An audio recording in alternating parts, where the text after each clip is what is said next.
सभी को जय मसीह की दोस्तों, स्वागत है हमारे एक और नई वीडियो पर। दोस्तों, आज हम इस वीडियो पर बात करने वाले हैं आत्मिक उन्नति कैसे करें या आत्मिक उन्नति में कैसे बढ़ सकते हैं। तो दोस्तों, यदि आप इस वीडियो को क्लिक किए हो तो इस वीडियो को जरूर देखना। ये आपके ही जीवन के लिए है, ये आपके ही आत्मिक उन्नति के लिए है। दोस्तों, तो चलिए इस वीडियो को हम शुरू करते हैं। आत्मिक उन्नति में बढ़ने के लिए या आत्मिक उन्नति करने के लिए सबसे पहली बात है वो है वचन। वचन पढ़ने से आत्मिक उन्नति होता है। यानी कि जब हम बाइबल को ओपन करते हैं और वचनों को जब हम पढ़ते हैं तब हमारा आत्मिक उन्नति होता है। जैसे कि लिखा है, तेरी बातों के खुलने से प्रकाश होता है, उससे भोले लोग समझ प्राप्त करते हैं। भजन संहिता 119 वचन 130।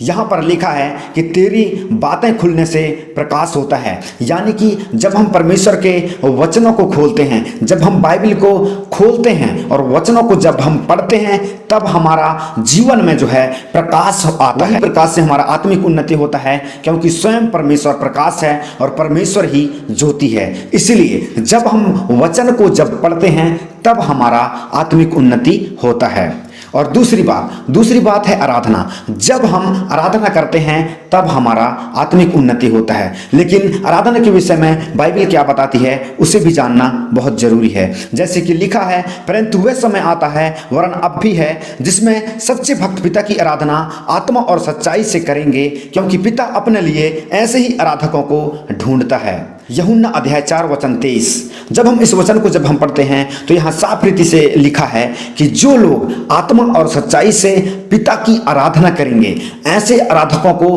परमेश्वर ढूंढता है। यानी कि जब हम सच्चे हृदय से और सच्चे मन से परमेश्वर की आराधना करते हैं तब हमारा आत्मिक उन्नति होता है, और ऐसे ही लोगों को परमेश्वर क्या करता है, ढूंढता है। और 24 वचन में लिखा है, परमेश्वर आत्मा है और अवश्य है कि उसकी आराधना करने वाले आत्मा और सच्चाई से आराधना करें। और देखो, हम जब इस वचन को पढ़ते हैं तो यहाँ पर लिखा है कि परमेश्वर आत्मा है, उसकी जो आराधना करने वाले लोग हैं वो आत्मा और सच्चाई से आराधना करें। और जब मनुष्य आत्मा और सच्चाई से परमेश्वर की आराधना करता है तो उसका आत्मिक उन्नति होता है, यानी कि उसकी आत्मिक बढ़ोतरी होता है। जैसे कि लिखा है इफिसियों अध्याय 5 और वचन 19 में, और आपस में भजन और स्तुति गान और आत्मिक गीत गाया करो, और अपने अपने मन में प्रभु के सामने गाते और कीर्तन करते रहो। तो पौलुस भी यहाँ पर कहता है कि आपस में स्तुति गान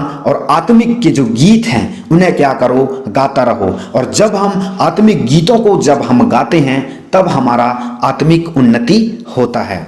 और लिखा है इफिसियों अध्याय 3 और वचन 16 में, मसीह के वचन को अपने हृदय में अधिकाई से बसने दो, और सिद्ध ज्ञान सहित एक दूसरे को सिखाओ और चिताओ, और अपने अपने मन में अनुग्रह के साथ परमेश्वर के लिए भजन और स्तुति गान और आत्मिक गीत गाया करो।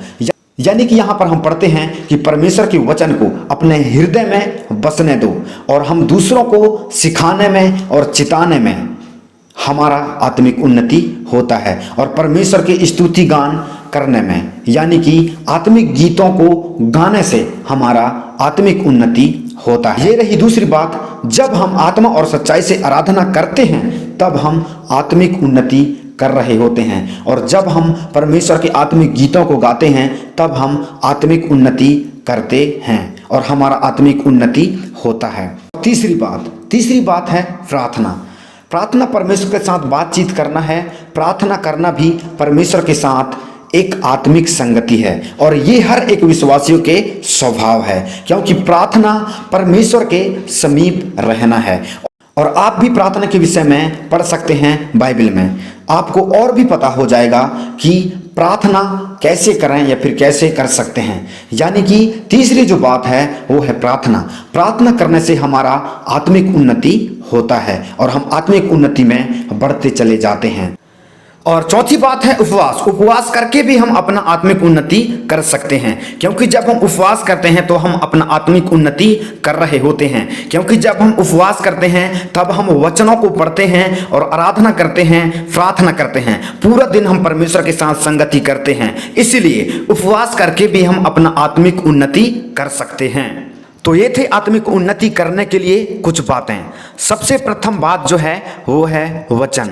जब हम वचन पढ़ते हैं तो हमारा आत्मिक उन्नति होता है, और वचन में ही हमें आराधना, प्रार्थना और उपवास के बारे में हमें पढ़ने के लिए मिलता है। तो प्रथम जो बात है, जो महत्वपूर्ण जो बात है वो है वचन। वचन पढ़ने से हमारा आत्मिक उन्नति होता है। दोस्तों, यदि आप इस वीडियो से कुछ सीखे होंगे तो इस वीडियो को कर दें लाइक और अपने दोस्तों के साथ कर दें शेयर। यदि आप लोग इस चैनल पर नए हो तो आप लोग इस चैनल को सब्सक्राइब जरूर कर लें और नोटिफिकेशन को जरूर दबाएं। आज के लिए बस इतने ही दोस्तों, हम मिलते हैं अगली वीडियो में। तब तक के लिए जय मसीह की। प्रभु आप लोगों को आशीष दे।